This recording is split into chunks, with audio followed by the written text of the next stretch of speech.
All right, what's going on, you guys? Nick here with Nick Strength and Power. So a lot of you guys have been asking me for my opinion on Brandon Curry, who recently gained a lot of notoriety for going out to Oxygen Gym in Kuwait to train out there, to eat out there, to take the vitamin S out there. And he's put on a lot of size and made a lot of gains since he has been out there, as you can see in this video right here, posing at Oxygen Gym. Now, recently, Brandon won first place at the 2017 New Zealand Pro bodybuilding show. He was the underdog at this show, and he controversially beat Dallas McCarver, who is coming in after a strong second place finish at the Arnold Classic. So a lot of people had Dallas as the favorite to win, and Brandon Curry basically came out of nowhere and won the show. So that's the reason why a lot of people are talking about Brandon right now, is because Brandon's been pro for about 10 years now. He turned pro in 2008. And ever since he turned pro, he's been very inconsistent in terms of his placings. He's had some very good appearances, he's had some very bad appearances, but he's never had consistently good or consistently bad appearances. He's been a very inconsistent bodybuilder.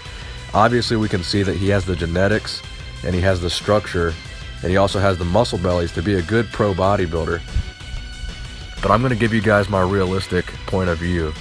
If Brandon Curry needed to go out to Kuwait to do what he needed to do to be successful in the IFBB, then this is going to be a short-lived moment in the spotlight, because he can't stay out there forever. He's got 4 kids, he's married, so he's got a wife and a family, and he's not going to be able to stay out in Kuwait for the rest of his life. So when he comes back to the States, I think he's going to go back to that inconsistent pattern that he's had in the past, and he won't be able to maintain the same level of conditioning, the same level of size, muscle mass that he had from going out there to Kuwait, because he's going to have to come back to the States eventually.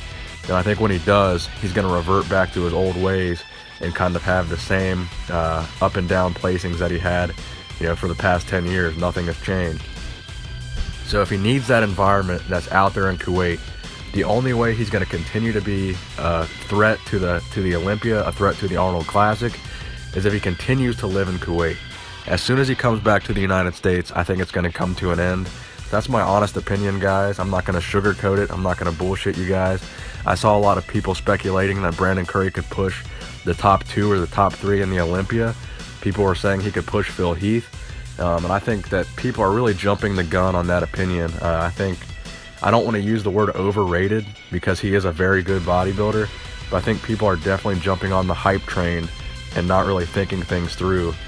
Because honestly, guys, I think when he comes back to the States, we're going to see more of the same from Brandon Curry and more inconsistency. So that's my opinion. Let me know what you guys think in the comment section. Do you think he's going to be a threat to the Olympia, or do you think he's not going to be a threat at all? Nick Strength and Power, signing out.